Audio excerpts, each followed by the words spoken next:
നമുക്കെന്തായാലും ഈ മാരത്തോൺ ചർച്ചയ്ക്കകത്ത് വിവിധ ഹൈന്ദവ സംഘടനകളുടെ പ്രതിനിധി ഇപ്പോൾ നമ്മൾ ശബരിമല കർമ്മസമിതിയിൽ നിന്ന് തുടങ്ങി ഇനി നമുക്ക് ഹിന്ദു ഐക്യവേദിയിലേക്ക് പോകാം. കാരണം പാവപ്പെട്ട അയ്യപ്പ ഭക്തർക്ക് ഈ ഹൈന്ദവ സംഘടനകളൊക്കെ ഉള്ളൂ. തീർച്ചയായും ഹിന്ദു ഐക്യവേദിയുടെ മുഖ്യ രക്ഷാധികാരി ശ്രീമതി ശശികല ടീച്ചർ കൂടി ഈ ചർച്ചയുടെ ഭാഗമാകുകയാണ്. ടീച്ചർ, ഇന്നിപ്പോൾ മുഴുവൻ ദിവസം നീണ്ടു നിൽക്കുന്ന ഒരു ലൈവത്തോൺ ചർച്ചയ്ക്ക് ജനം TV തുടക്കം കുറിച്ചിരിക്കുകയാണ്. പ്രത്യേകിച്ച് ഈ ദിവസത്തിന്റെ പ്രത്യേകത ടീച്ചർക്ക് അറിയാമല്ലോ. നമ്മുടെ വന്ദേമാതരം രചിക്കപ്പെട്ടിട്ട് 150 വർഷം തികയുന്ന ഈ ദിവസം തന്നെ ഞങ്ങൾ ഇത്തരത്തിൽ ഇപ്പോൾ നടന്നുകൊണ്ടിരിക്കുന്ന ഹൈന്ദവ സംഘടനകൾ നടത്തുന്ന പ്രക്ഷോഭത്തിന് ഒരു പിന്തുണ എന്ന നിലയിൽ കൂടിയാണ് ഈ ലൈവത്തോൺ നടത്തുന്നത്. ടീച്ചർ, എങ്ങനെയാണ് ഇപ്പോഴത്തെ ഈ സാഹചര്യങ്ങളെ വിലയിരുത്തുന്നത്? ഞങ്ങൾ നേരത്തെ എരുമേലിയിൽ നിന്ന് തുടങ്ങി. അവിടെ നമുക്കറിയാമല്ലോ, എരുമേലി എന്ന് പറയുന്ന നഗരം ശബരിമല തീർത്ഥാടനത്തിന്റെ ഏറ്റവും പ്രധാനപ്പെട്ട ബേസ് ക്യാമ്പാണ്. അവിടെ പോലും ഒരു അടിസ്ഥാന സൗകര്യങ്ങൾ ഒരുക്കാൻ ഈ ദേവസ്വം ബോർഡും സർക്കാരും തയ്യാറായിട്ടില്ല. ടീച്ചർ എങ്ങനെ പ്രതികരിക്കുന്നു?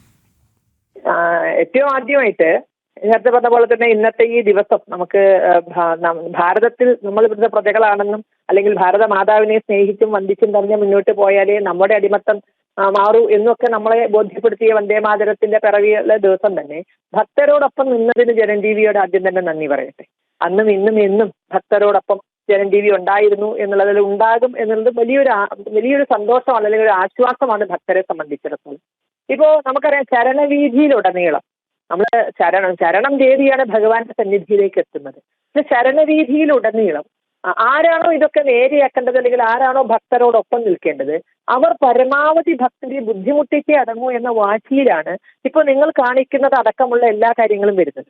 ഒരല്പം ഇച്ഛാശക്തി ഉണ്ടെങ്കിൽ ഇതൊക്കെ ഭക്തർക്ക് വേണ്ടി മുഴുവൻ പക്ഷേ കാരണം കാനനപാതയാണ്, അതിൻ്റെതായ ബുദ്ധിമുട്ടുകളുണ്ട്, ഇതൊക്കെ ഭക്തർക്കും അറിയാം. അതുകൊണ്ടാണ് അവർ മനസ്സിനെ സമാധാനിപ്പിക്കാൻ കല്ലും മുള്ളും കാലിക്കും എത്താം എന്ന് സ്വയം പറഞ്ഞു ബോധ്യപ്പെടുന്നത്.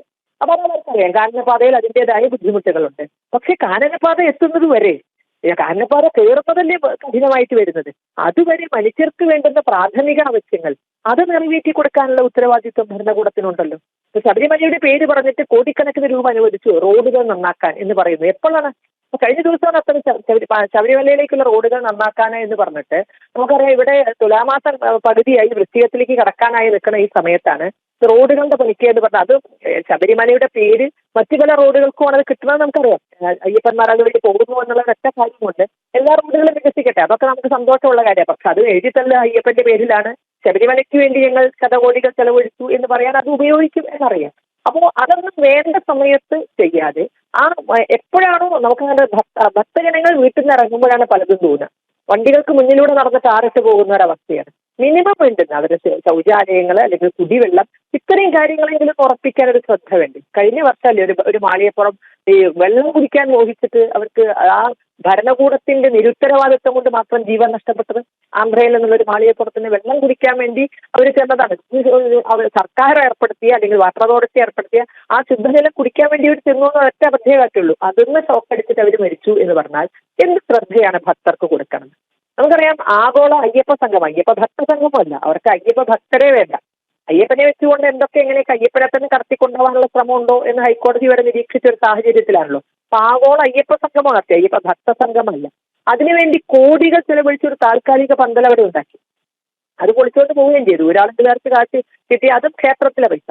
ആ സമയത്ത് അതൊരു സ്ഥിരം പന്തലായിരുന്നുവെങ്കിലും അയ്യപ്പ ഭക്തർക്ക് വിരിവെക്കാൻ പറ്റുന്ന വിധത്തിൽ, അല്ലെങ്കിൽ അവർക്ക് വിശ്രമിക്കാൻ പറ്റുന്ന വിധത്തിൽ, അവർക്ക് അവരുടേതായ കാര്യങ്ങൾ ചെയ്യാൻ പറ്റുന്ന വിധത്തിൽ അവരൊരു സ്ഥിരം പന്തലാണ് അവിടെ ഉണ്ടാക്കിയിരുന്നെങ്കിൽ അത് ഏത് കാലത്തും നിലനിൽക്കുമായിരുന്നില്ലേ?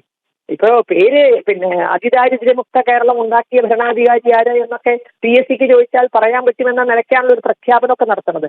അതുപോലെ പമ്പയിൽ ചെല്ലുന്ന ഓരോ അയ്യപ്പ ഭക്തനും ഓർത്തിരുന്നല്ലോ ഈ പന്തൽ ആരുടെ കാലത്താണ്, പിണറായി തമ്പുരാന്റെ കാലത്ത് ഉണ്ടാക്കിയതാണ് എന്നത് നിലനിൽക്കുന്നിടത്തോളം കാലം ഓർക്കുമെങ്കിലും ചെയ്തിരുന്നുവല്ലോ.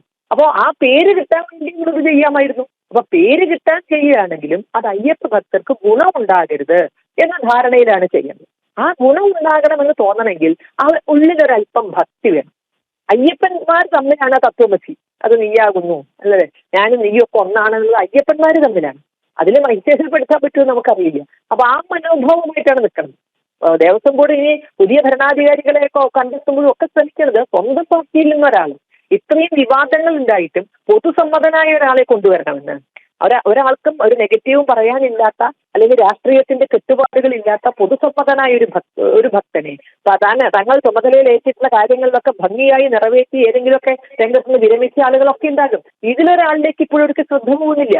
ഇപ്പോഴും ശ്രദ്ധ പോകുന്നത് ഏത് MLA വേണം, അല്ലെങ്കിൽ പാർട്ടിയുടെ ഏത് പിണിയാളെ വേണം, എന്നിട്ട് പാർട്ടിക്ക് താക്കോലിരിക്കുന്നത് പാർട്ടിയുടെ കയ്യിൽ തന്നെയാവും, കടിഞ്ഞാണിരിക്കുന്നത് പാർട്ടിയുടെ കയ്യിലാണ്. അങ്ങനെ ആ പാർട്ടിയുടെ പിണിയാളുകളെ കൊണ്ടുപോയി, അടിമകളെ കൊണ്ടുപോയി അവിടെ വെച്ചാൽ മാത്രമേ വാതിലോ അയ്യപ്പനെയോ ഒക്കെ പുഴക്കി കൊണ്ടുപോകാൻ അവർക്ക് സാധിക്കൂ. നല്ല ഒരു ഗംഭീരനായ ഒരു വ്യക്തി അവിടെ നിർത്തിയാൽ ഈ കാട്ടുകൊള്ള നടത്താൻ ഇവർക്ക് സാധിക്കുമോ എന്നതാണ് ഏറ്റവും പ്രധാനപ്പെട്ട ചോദ്യം, അല്ലേ ടീച്ചറെ? ഇത്രയും വിവാദം ഉണ്ടായ സമയത്ത് ജനങ്ങളുടെ വായടപ്പിക്കാൻ വേണ്ടിയെങ്കിലും അങ്ങനെ ഒരു ശ്രമം നടത്തമായിരുന്നു. അത്തരത്തിൽ ഒരാളുടെ പേര് പോലും സാധ്യതാ ലിസ്റ്റിൽ പരിഗണിക്കപ്പെടുന്നില്ല. അത്രയും എത്രയോ ആളുകളെ നമുക്ക് ചൂണ്ടിക്കാണിക്കാൻ സാധിക്കും. അതിലൊരാളുടെ പേര്, ഒരാൾക്കും കുറ്റം പറയാത്ത, ഒരു രാഷ്ട്രീയത്തിലും സജീവമല്ലാത്ത, എന്നാൽ ഇത്തരം കാര്യങ്ങളൊക്കെ ചെയ്യാൻ പ്രാപ്തിയുള്ള ധാരാളം ആളുകൾ ഉണ്ടാകും. പക്ഷെ അവരിലേക്ക് ശ്രദ്ധ പോകുന്നില്ല. CPM നോമിനിയെ പ്രഖ്യാപിച്ചു കഴിഞ്ഞു. ഇവരുടെ നോമിനികളാണ്. ഇവർക്ക് പാർട്ടിക്ക് ഒരു ഭൈമീകാമുകന്മാരെ കുടിയിരുത്താനുള്ള ഒരു പദവി എന്നതിൽ കവിഞ്ഞ് മറ്റൊന്നുമില്ല. ഇനിയിപ്പോ ആരെങ്കിലും പാർട്ടി മാറും എന്ന് പറഞ്ഞാൽ അവർക്ക് കൊടുക്കാം. മലബാർ ദേവസ്വം ബോർഡ് കൊടുത്തത് അങ്ങനെയാണ്, തിരുവിതാംകൂർ ദേവസ്വം ബോർഡ് കൊടുത്തത് അങ്ങനെയാണ്. പാർട്ടി മാറി വരുന്നവർക്ക് അവർ വല്ല മോഹിച്ചിട്ടാവുമല്ലോ ഈ ചാടിക്കളിക്കരുത്. ചാടിക്കളിക്കുന്നവരെ അവർ ചാടാതിരിക്കാൻ എന്തെങ്കിലും ഒരു കനം വെച്ചാലല്ലേ അവർ ഇരിക്കലോടത്തിരിക്കുള്ളൂ. കൈയിട്ട് വാരാൻ നല്ലൊരു ചക്കരക്കൂടം കൊടുക്കുക, അല്ലേ ടീച്ചറെ? എന്തായാലും വളരെയധികം നന്ദി ഈ നിമിഷം ഞങ്ങൾക്കൊപ്പം തത്സമയം പ്രതികരിച്ചതിന്.